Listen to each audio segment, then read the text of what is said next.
নির্বাচন তো আবার পাশ করলাম, এখন যদি আমার লোকজনের কাছে যাই, হ্যাঁ যদি কিছু আবদার করে আমার কাছে হাইবার লাইগা, তাই করে কি হাম। আচ্ছা ঠিক আছে, দেখা যাক এখন যাই হ্যাঁ কাছে কি কি দেখা যাক।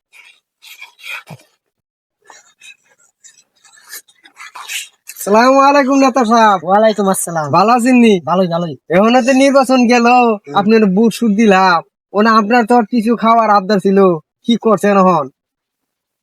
তোমরা কি খাইবা? আমরা তো আমক মানুষ, একটা বিরিয়ানি ফিরিয়ানি খামো আর কি। আচ্ছা ঠিক আছে, চলো দেখা যাক। একটা গরুর ব্যবস্থা করে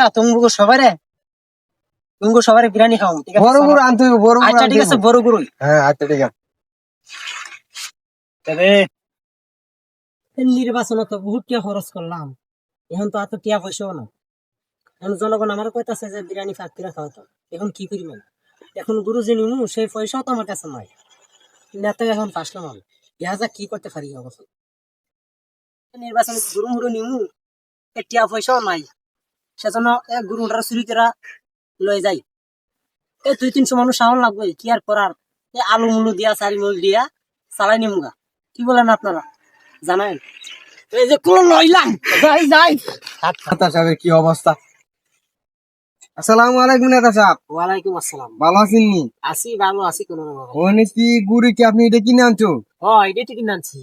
এটা কিনে আনছো, এটা তো অনেক ছোট গরু দেয়া যা, এটা কি তোমার রবো?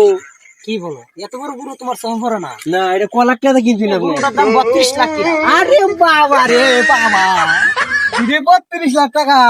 কে তোমার বিশ্বাস হয় না? আরে না, আমার বিশ্বাস হয় না নেতা সাহেব, না তো ঠকা খাইছো। বাংলাদেশের 1 নম্বর গরু আনছি আমি, আরে, লাল গরু দীক্ষা। এটা কমন মাংস গো নেতা সাহেব। মাংস হইব তোমার কি আন্দাজ নাই? 5 মুন মাংস হইব। 5 মু?